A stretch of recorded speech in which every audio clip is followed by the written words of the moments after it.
तो स्टूडेंट्स अब मैं आपको आज के जो लेक्चर है उसमें डिटेल में दिखाऊंगी कि डीएनए में न्यूक्लियोटाइड्स क्या होते हैं, कैसे उनका स्ट्रक्चर है, वो कैसे अटैच करते हैं। सबसे पहले आप यहाँ देख सकते हैं ऑरेंज कलर में आपको बेस दिखाई गई है। यहाँ नाइट्रोजनस बेस लगेगी, ये कार्बन आइटम नंबर 1 पे है। दूसरे कोने पे कार्बन आइटम नंबर 2 है। तीसरे नंबर पे कार्बन आइटम नंबर 3 है, इसके साथ हाइड्रोक्सिल ग्रुप लगा हुआ है। नंबर 4 है, नंबर 4 आगे से अगले कार्बन आइटम नंबर 5 के साथ अटैच्ड है।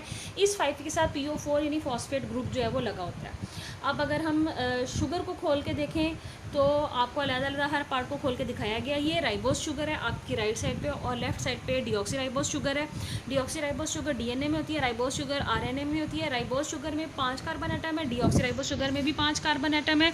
इनमें कार्बन एटम नंबर 2 पर जाकर डिफरेंस है। दोनों शुगर बिल्कुल 100% एक जैसी ही होती हैं। तो कार्बन एटम नंबर 2 पर जो कार्बन के साथ आप देख रहे हैं कि राइबोज में एक जगह हाइड्रोक्सिल ग्रुप लगा हुआ है, एक जगह हाइड्रोजन ग्रुप लगा हुआ है। लेकिन डीऑक्सीराइबोज में दोनों जगह हाइड्रोजन होता है, यहाँ इस ऑक्सीजन की कमी होती है।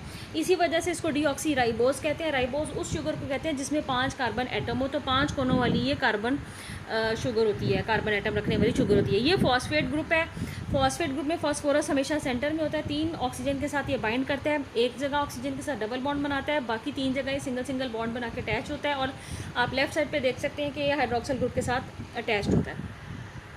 नीचे अगर हम देखें तो हमें 2 तरह की नाइट्रोजनस बेसिस के ग्रुप्स नज़र आएंगे। एडिनिन है, गवानीन है, ये प्यूराइंस हैं। ये डबल जो रिंग वाली स्ट्रक्चर्स हैं उन पर मौजूद हैं। इनका साइज़ जो है वो बड़ा है, और इनमें जगह जगह आप नाइट्रोजन, कार्बन और हाइड्रोजन, ऑक्सीजन जो है वो लगा हुआ देख रहे हो, और आप अमाइनो ग्रुप भी इनमें लगे हुए देख रहे हो। मिसाल के तौर पर गवानीन में कार्बन एटम नंबर 2 पे अमाइनो ग्रुप है, और एडिनिन में कार्बन एटम नंबर 6 पर जो है वो अमाइनो ग्रुप लगा हुआ है। तो ये बड़े साइज़ की होती हैं, इनको प्यूराइंस कहते हैं। अब हम देख रहे हैं पिरिमिडीन्स। ये एक ही रिंग पर मुश्तमिल जो नाइट्रोजनस बेसिस है वो हैं cytosine, uracil and thiamine. Cytosine और थायामीन डीएनए में पाई जाती हैं, यूरासिल जो है आरएनए में पाई जाती है। और ये नाइट्रोजनस बेसिस का हर एक का जो स्ट्रक्चर आप देख रहे हो कि है 6 कोनों पर मुश्तमिल। 6 कार्बन एटम आपको नज़र आ रहे हैं, लेकिन arrangement of atoms and bonding of atoms वो जो है वो हर एक में फ़र्क है, जिसकी वजह से तीनों नाइट्रोजनस बेसिस एक दूसरे से जुदा हैं। अब ये हमारे पास एक न्यूक्लियोटाइड है, आप इसमें देख रहे हैं बेस, इसमें आप देख रहे हैं राइबोस शुगर, और इसका कार्बन एटम नंबर 5 की तरफ आप देख रहे हैं कि फॉस्फेट लगा हुआ है, जैसे हमने इसको अभी ऊपर ऑब्जर्व किया था। तो इसके कार्बन एटम नंबर 3 में जहाँ हाइड्रोक्सिल ग्रुप है वहाँ से H निकल जाता है, और अगली नाइट्रोजनस बेस और जो न्यूक्लियोटाइड है उसमें फॉस्फेट ग्रुप के साथ, ऑक्सीजन के साथ ये रिएक्ट कर जाता है। तो टोटल जो बॉन्डिंग होती है वो हो जाती है POC, फॉस्फोडाइएस्टर बॉन्ड, जो कि मैंने आपको कल भी यही बताया था। तो इस तरह से 2 जो न्यूक्लियोटाइड हैं वो आपस में अटैच कर जाते हैं। एक आप ऊपर देख रहे हैं और एक आप नीचे देख रहे हैं। जब आप इसको ऊपर देख रहे हैं तो अभी भी 5 प्राइम कार्बन एटम ऊपर है, और जो नीचे देख रहे हैं तो 3 प्राइम कार्बन एटम जो है वो नीचे है। इसके ऊपर अगला जो न्यूक्लियोटाइड है वो अटैच हो जाएगा। इस तरह 5 प्राइम से 3 प्राइम की तरफ जाते हुए जो न्यूक्लियोटाइड्स हैं वो एक दूसरे के साथ अटैच होते चले जाते हैं, और इसको हम कहते हैं फॉस्फोडाइएस्टर बॉन्ड की फॉर्मेशन, जिसकी वजह से न्यूक्लियोटाइड एक दूसरे के साथ अटैच्ड होते हैं। अब चारगाफ ने तो हमने अपने काम से ये बता दिया था कि जितनी एडिनिन होती है उतनी थायमिन होती है, जितनी गवानीन होती है साइटोसिन होती है, क्योंकि ये आपस में कॉम्प्लीमेंट्री बॉन्डिंग करती हैं। इस काम की जो कहते हैं कि कन्फर्मेशन है वो हमें बरतानवी केमिस्ट्री और कीमियादान आप कह लें, जो रोजलिंड फ्रैंकलिन थी, इनके काम से पता चली। इन्होंने एक्सरेज को इस्तेमाल किया और डीएनए के ऊपर उनको फेंका, जिसकी वजह से एक्सरे जो है वो डाइफ्रैक्ट कर गई। ये फिज़िक्स का एक रूल है जो आपने अपनी फ़िज़िक्स की बुक्स में पढ़ा होगा। इस अमल के नतीजे में इन्होंने एक्सरे जो है वो एक बीम, एक शुआ की सूरत में डीएनए के एक मॉलिक्यूल के ऊपर से गुजारी थी, जिसके बाद इनको रिकॉर्ड हो गया था कि एटम्स कहाँ कहाँ मौजूद हैं और कहाँ कहाँ डीएनए में खाली जगह। तो इसका प्रिंट उन्होंने फोटोग्राफिक फिल्म पे लिया और फिर इसको एनालाइज करके तो जो स्ट्रक्चर है वो एक्सप्लेन किया। Rosalind Franklin prepared this x ray diffraction pattern of DNA in the laboratory of British biochemist Maurice Wilkins, who prepared DNA fibers. The diffraction pattern suggested that DNA molecule had a shape of helix with diameter of 2 nanometer and a complete helical turn every 3.4 nanometer. तो Morris Wilkins ने जो है वो सारे का सारे जो DNA material है उसके स्ट्रक्चर को एक्सप्लेन करना शुरू किया कि एक तो ये मॉलिक्यूल ऐसा है जो कि डबल हेलिकल स्ट्रक्चर शेप रखता है और इसका डायोमीटर जो है वो 2 नैनोमीटर है। इसके अलावा हर बार जब ये हेलिकल फॉर्म में यानी टर्न लेता है तो 3.4 नैनोमीटर पर इसका हेलिकल टर्न जो आता है, ये आप देख सकते हैं कि एक पूरा बल कंप्लीट हो रहा है और 3.4 नैनोमीटर जो है वो आप देख सकते हैं कि एक पूरा बल जिसमें नीचे की तरफ भी जा रही है वेव की तरह ये और ऊपर की तरफ भी ये ट्विस्ट हो रहा है। और डायामीटर आप देख सकते हैं यहाँ 5 से 3 कार्बन एटम, एक तरफ 5 कार्बन एटम अगर ऊपर है तो दूसरी तरफ दूसरी लड़ी में न्यूक्लियोटाइड की 3 प्राइम कार्बन एटम हमेशा ऊपर होता है और ये एंटी पैरेलल एक दूसरे के कहलाते हैं और ये इस तरह से बॉन्डिंग करके तो जो डायामीटर नेट देते हैं वो है 2 नैनोमीटर। इसी तरह जो इनकी एक टर्न है वो 3.4 नैनोमीटर पर मुश्तमिल है। इसके अलावा हर 2 नाइट्रोजनस बेस की जो पेयरिंग है उसमें जो फासला है वो 0.34 नैनोमीटर है। तो इनकी जो टर्न्स हैं जिसमें डबल हेलिकल स्ट्रक्चर डीएनए का ट्विस्ट और टर्न होता है उसमें छोटे छोटी जगह भी आप ग्रूव देखते हैं, गड़े से पड़े हुए नज़र आते हैं, डिप्रेशन आपको पड़े हुए नज़र आते हैं, उसे माइनर ग्रूव कहते हैं और बड़ा सा टर्न जो है वो ज़्यादा बड़ा गहरा दबाव देता है जिसको मेजर ग्रूव कहते हैं।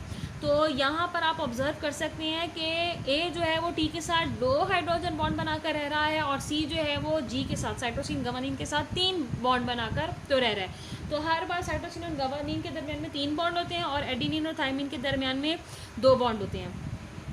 तो इस तरह से डीएनए का स्ट्रक्चर जो है वो आहिस्ता आहिस्ता तहकीक के नतीजे में सामने आ गया। अब आप ये भी बात अच्छी तरह जानते हैं कि हमें जैसे जैसे सहूलियत मिलती चली गई वैसे वैसे डीएनए के स्ट्रक्चर को और हमने एक्सप्लोर करना जो है वो सीख लिया। तो फ्रैंकलिन की इंफॉर्मेशन के बाद जो 1953 में जेम्स वॉटसन और फ्रांसिस क्रिक 2 यंग साइंटिस्ट थे जो कि यूनिवर्सिटी ऑफ कैम्ब्रिज में काम कर रहे थे। इन्होंने डीएनए के ऊपर काम किया और उसके पूरे स्ट्रक्चर का एक मॉडल प्रिपेयर किया और इस मॉडल को आज तक सही माना जाता है और इसी मॉडल के वजह से हम इस काबिल हुए कि डीएनए के स्ट्रक्चर को ज़्यादा बेहतर तरीके से पढ़ सकें।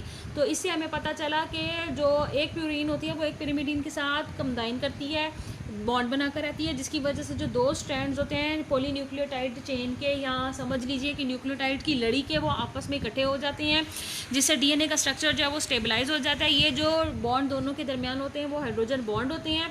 डीएनए के स्ट्रैंड हमेशा उलट पुलट होते हैं यानी एक तरफ अगर 3 प्राइम वाला कार्बन ऊपर आ रहा है तो उसके सामने जो अरेंजमेंट पॉलीन्यूक्लियोटाइड चेन की आएगी उसमें 5 प्राइम कार्बन जो है वो ऊपर होगा।